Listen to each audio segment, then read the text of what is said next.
And we're live again. Just had a bit of technical problem, but thankfully my guest today was on top of it and helped me out. So fingers crossed we'll keep being able to have audio and visual today so you can actually see me and hear me. I'm Christine Bell. This is welcome to my Snappy Chat. This is all about learning and growing in business because guess what? I've been in business for 9 years and it can get really, really lonely.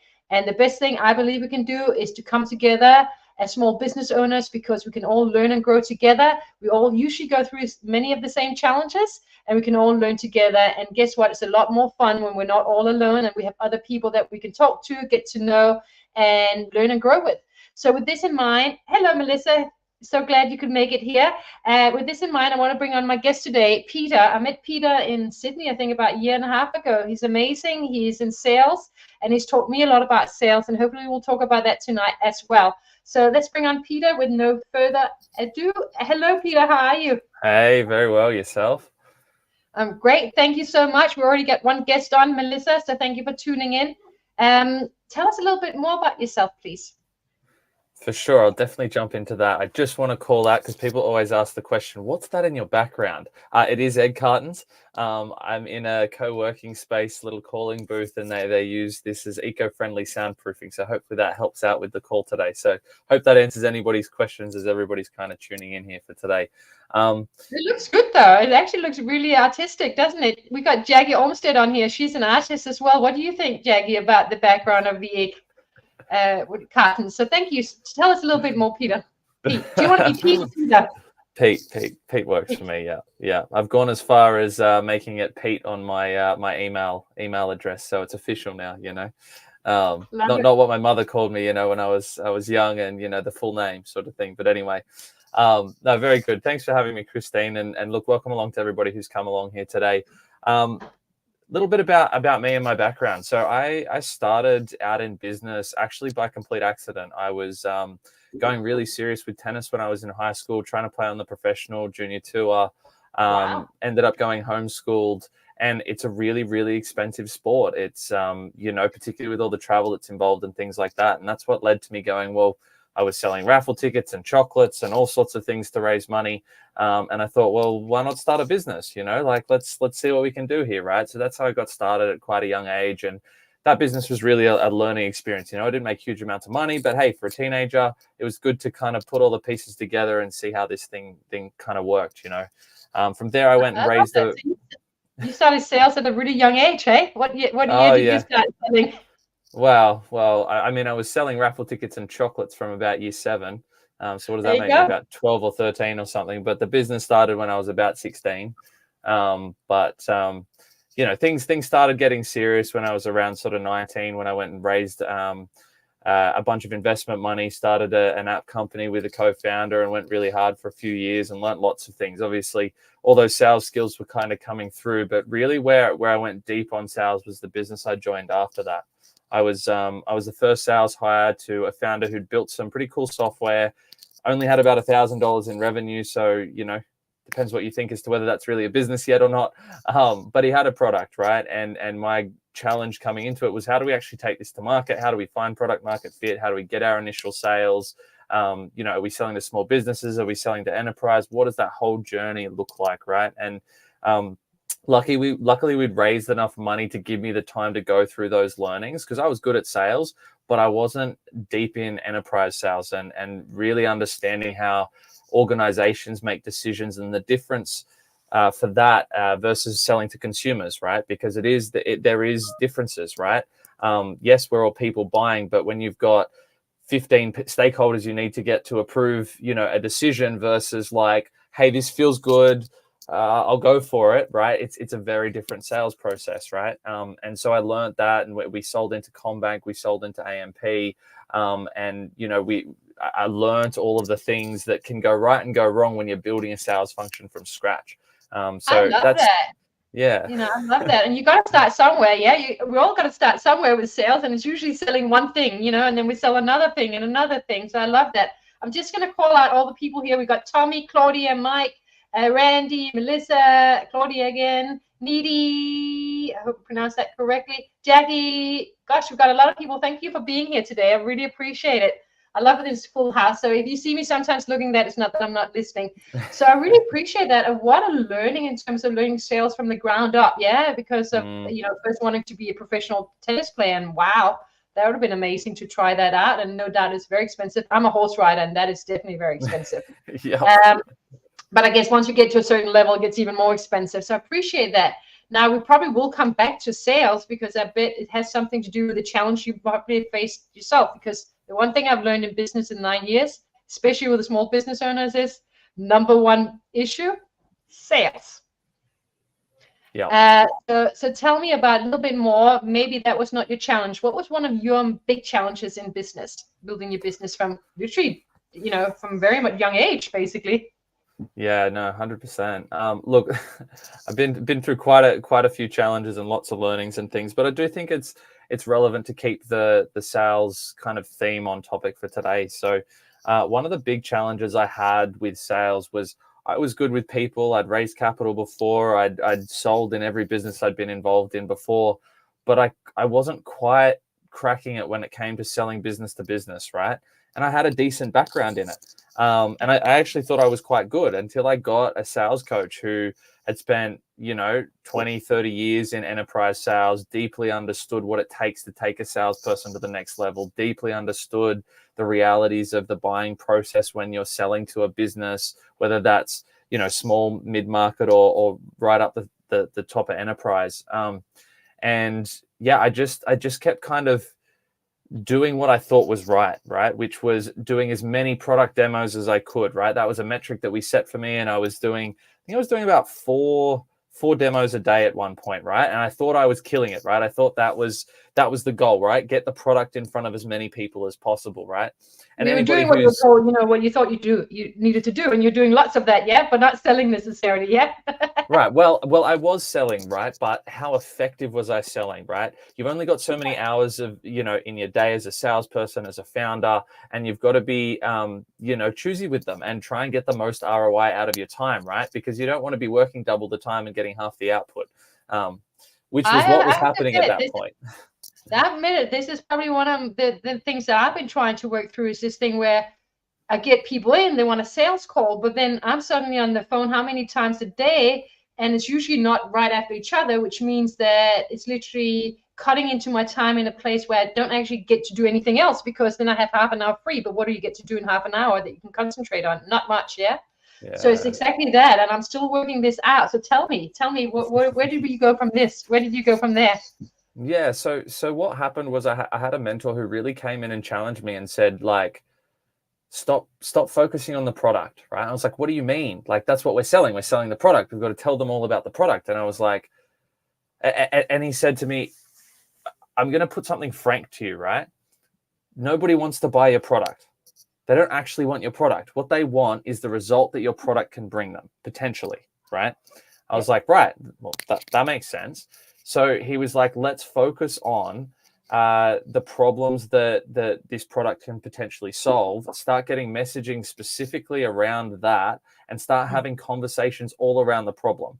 He said, as an experiment, what if we didn't show anything to do with the product unless we absolutely had to? What if we went from, this product focused extreme to the other extreme of going, let's just show it only when we need to, only the parts of the product that we need to, based on what they need in order to buy. And I was like, well, okay, I guess I can try that. Like, I was quite nervous, apprehensive, because I'd always kind of gone this way of, talk about all the features and functions and benefits and all of those sorts of things, right? And I guess there's safety in that, because you got something to show, yeah, and you can talk about that. Here we go. And there's some kind of confidence, safety in that, when we're like, at least I'm focused on something, yeah, rather than me.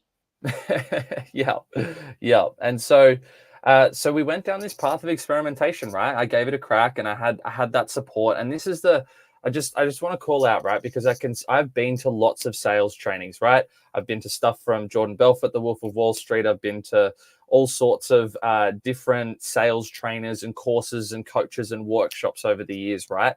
And they were helpful, right? They gave me theory, right? But where things really shifted the dial in this challenge I was facing as a salesperson was that week in, week out, okay, here's the concept. I go and execute it. I kind of get it right, but I kind of don't, but I'm feeling nervous about it. It sort of worked there, but it didn't work there. And then just someone like being there to like support me week in, week out and take me through that learning curve and meet me in those challenges, or when something kind of messed up or those sorts of things, to take that lens of like, is this because I didn't do it right? Or this is just, you know, what happens in sales, you did it really right. And so that kind of support as I went through this process, where we ended up getting to was, instead of doing 4 demos a day, I started getting to a point of doing 4 demos a week. But then I doubled my average dollar sales value. So it went from $7,000 average deal size to $14,000 average deal size. And I was able to secure my first whale deal, as we call it in sales, right? Which was, did you still have calls, but you just didn't show the product? I'm gonna revert to that in 1 second. Just let me give you the full context here. So what this allowed me to do is not only double my average sales value, but also I closed a 3-year, $200 and something thousand deal with one of Australia's largest organizations, right? And there is no way I could have done that if I was just like, here's the product, here's the product, here's the product. Or if I did, the only way that sale happens is out of luck, right? Not out of strategy and good sales process, right? And so what happened? How did I actually get to that place, right? What we did was, with not focusing on the product as much, focusing on the business problems, instead of like, hi, I'm Pete, here's a product, here's the demo, do you want to buy? It was like, hi, I'm Pete, we're having a bit of a call. What's the business challenges that you've got? What's the reality of you investing in a solution? You know, do you actually have the authority? Do you have budget? You know, how important is it to solve this problem to you? If we were to solve this sort of problem, what would the timeline of an investment look like? Conversations like this. So we were spending 10, 15, 20 minutes talking about the realities of them solving their problem, or accessing the funds, or who the stakeholders were to solve this problem, so that when we showed the product, we didn't just show everything like because we wanted to show off this cool thing that we'd created, but we got to show the specific part that would help them solve the specific problem that they had, that they needed to get ROI on to justify the investment in that product. Does that make sense? Makes total sense. Or it sounds to me like, and I just want to point out, Claudia is saying selling can take so much energy, and unfortunately we don't always know how to do it right, and that includes myself. So I'm totally in this box too, yeah. But it sounds to me is you actually went in with the approach of, let's sit down and hear what their problems is, not just regarding specifically to the product you're selling, but in general, yeah. What are the problems they're solving? What are their issues internally in terms of who they have to sell to? And you were actually taking a much more of a holistic approach, which was very customized or tailored to exactly listening to their needs. Is that correct? 100%. And I want to give you 2 kind of concepts or ways of looking at things that gave me a structure to help me get to that place, right? Yeah.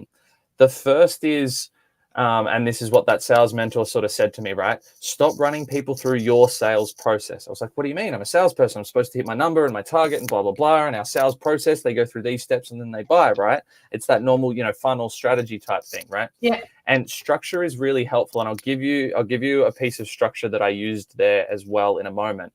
But when you flip the mindset from I'm taking them through my sales process to what's their buying process? How do they go about buying? How do they go about, particularly in organizations, they literally sometimes have documented process. For you to buy something, you need, you know, this level of approval from this manager. This is the amount that you can spend up to without going and getting extra signatures.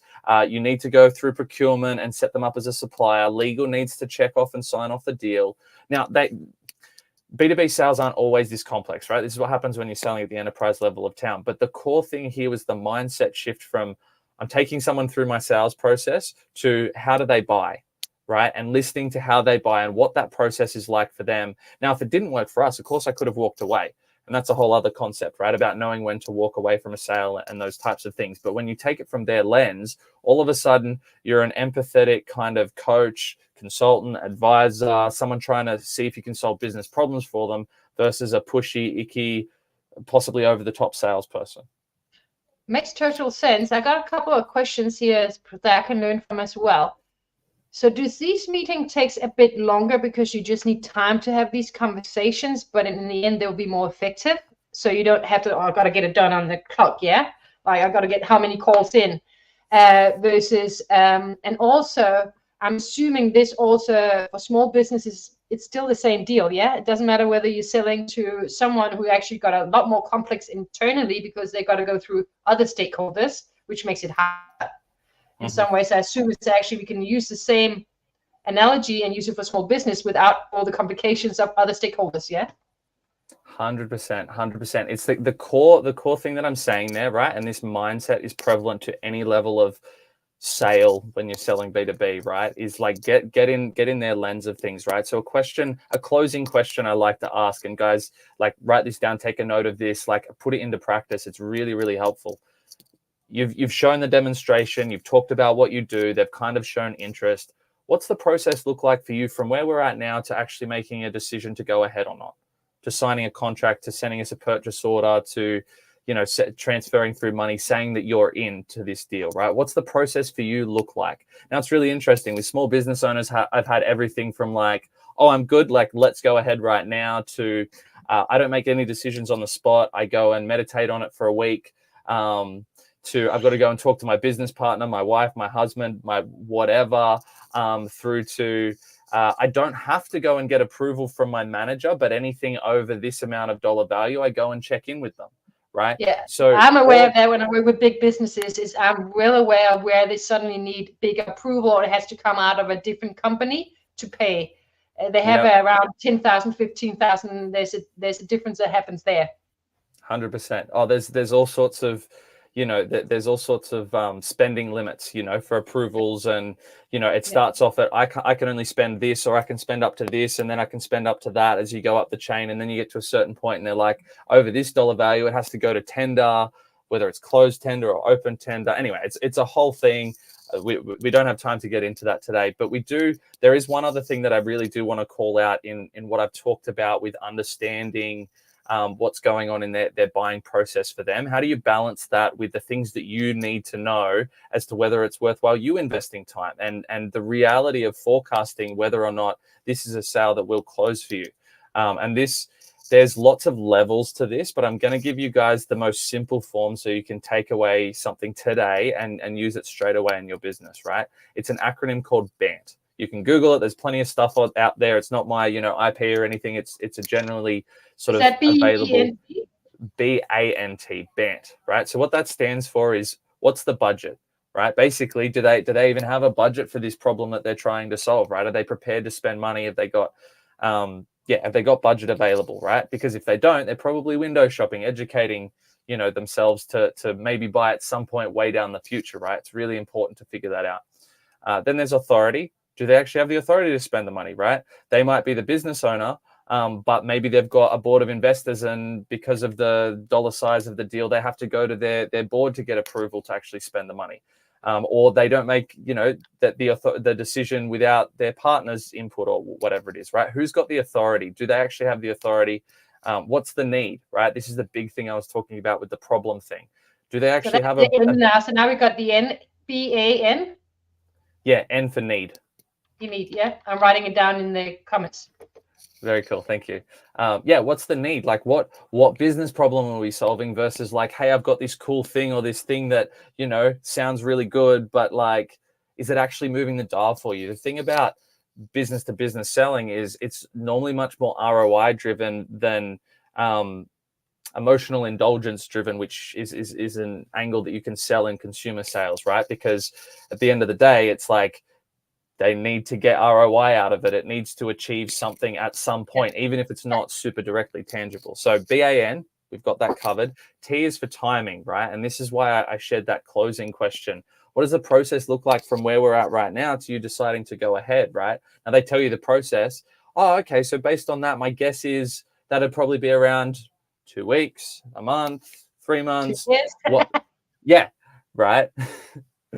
Exactly. So, but calling that out gives you the, okay, this deal is not going to close till blah. Maybe I just, like, I'm not expecting that money to come in now. I need to go spend my time on finding more deals. Or actually, they need it yesterday. There is true urgency here. Let's go the extra mile for these guys to help them get started ASAP, right? That's so important, because one of the things I say is with people when they talk about, and I help them with their strategies, like, well, how urgent it is for someone, how urgent is it really problem is it really for them, yeah? And is there other things that are priorities? Is other things that they could replace it with, yeah? So I love that that insights and your advice here. So I appreciate that. Now I'm assuming at the point where you start, once you start talking to them about that last I just wrote it down, your call to action is the end in terms of what does that process look like. You already clarified they actually do have a need and they do want it, because 100%. otherwise I guess there's no point. But I also love that you said, if we find out it's 2 months away, we don't have to hassle them so much, because there's also this fine line with the follow-up, isn't there? As much as everyone who's told me in sales, you've got to follow up, yeah, but how much before I upset them? And I just have a question from one of the, I'll just add this to it as well if you get to it. Someone said, what about group calls? What about group selling? But I'll just leave that to later.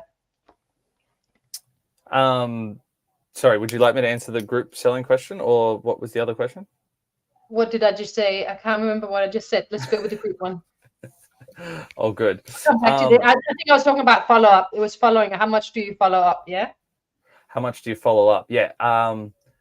Think about, like, find out from their buying process, right? So what does the process look like for you, and get permission off them. Oh, okay, so you need to do X, Y, and Z. My guess is that would mean that it probably makes sense for us to have a conversation in X, Y, Z, right? 2 weeks time, 3 weeks time, a month, whatever it is.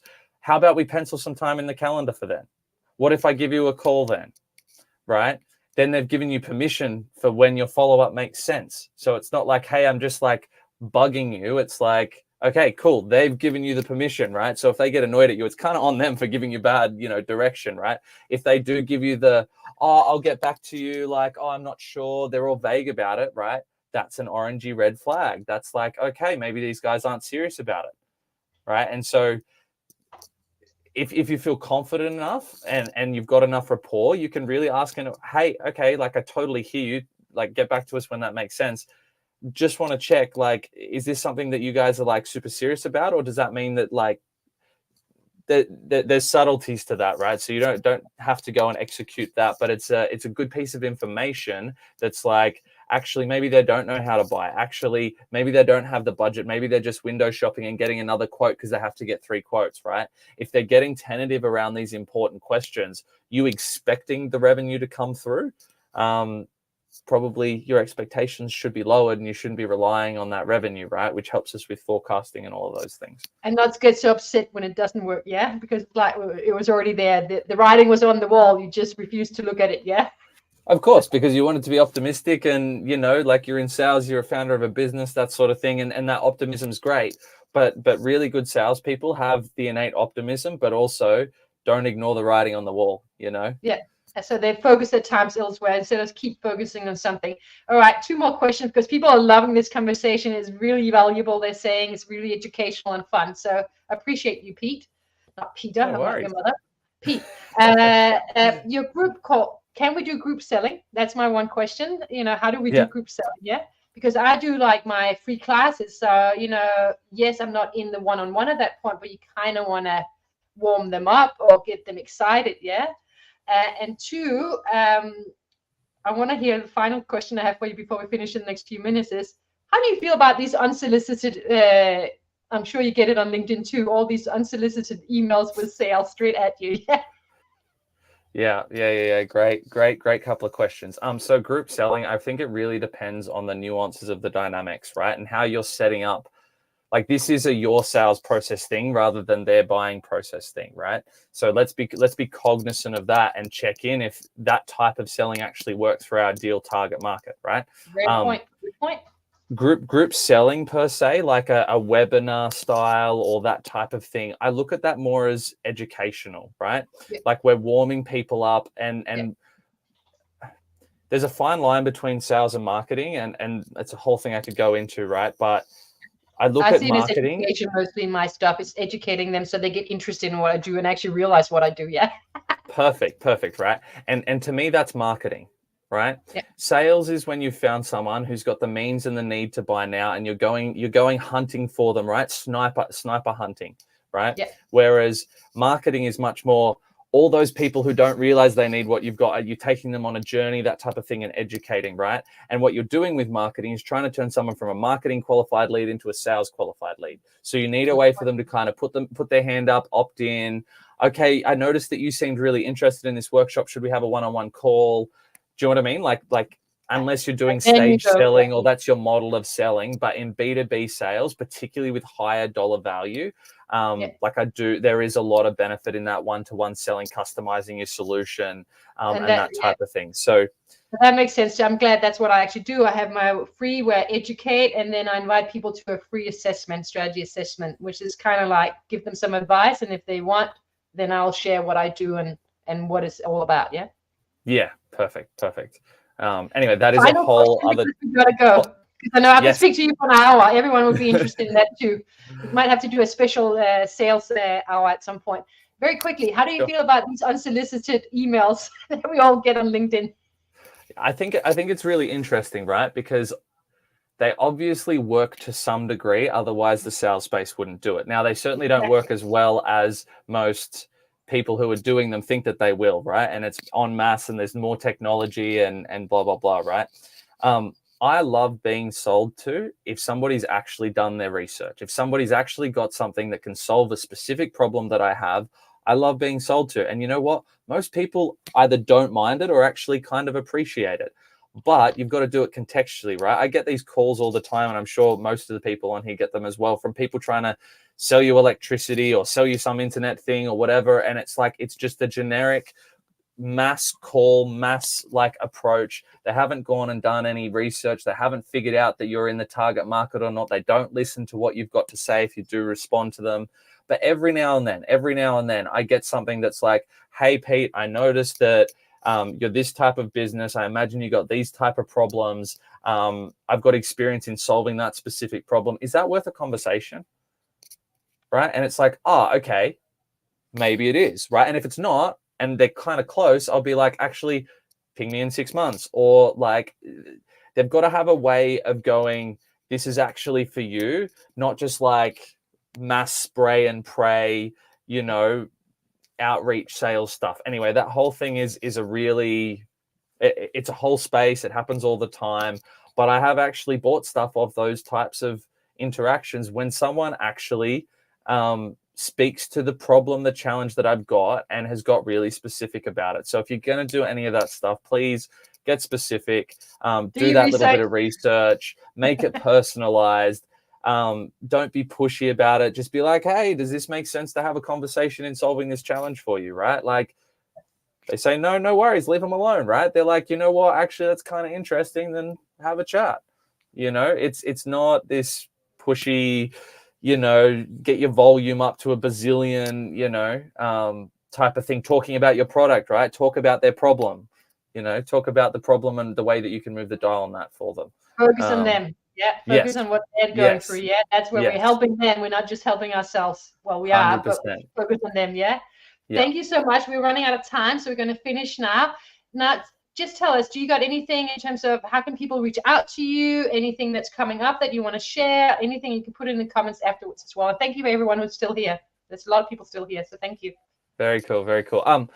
LinkedIn's a great way to get in touch with me. Our website's fantastic as well. I do, as a little bit of a free gift offering for people, I do have a sales hire readiness assessment that was produced by the Justified Talent Group. Now, even if you're not looking to hire a salesperson, knowing the things that go into that significantly move the dial for founders who are selling B2B.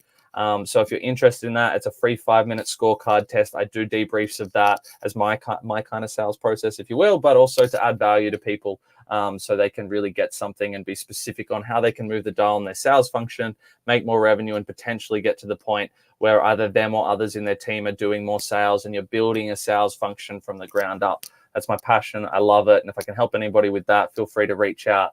And schedule something in the calendar. Well, you're definitely highly recommended. I might have to reach out to you as well and learn. So I appreciate you. So thank you so much. This has been very educational for me and everyone here. So it's great chat. Everyone is saying it's amazing. Feel free to go in and connect with people in the comments as well. You never know. You know, you can do sales anywhere in the world. Yeah, it's still the same principle. So I'm assuming you're not just focused on Australia per se. in your business? To a point. To a point. When it comes to enterprise side of things, I want your help, so you work it out. Yeah. If there's a need, you can work it out. Yeah.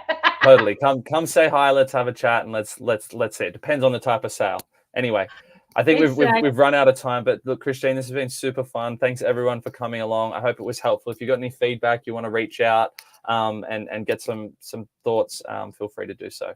Excellent. And we got your LinkedIn profile is running across the screen so they can find you. And feel free to go into the comments and connect with people as well. So thank you so much. I appreciate it. I'll see you soon. Thanks, Christine. See you, everybody. Bye.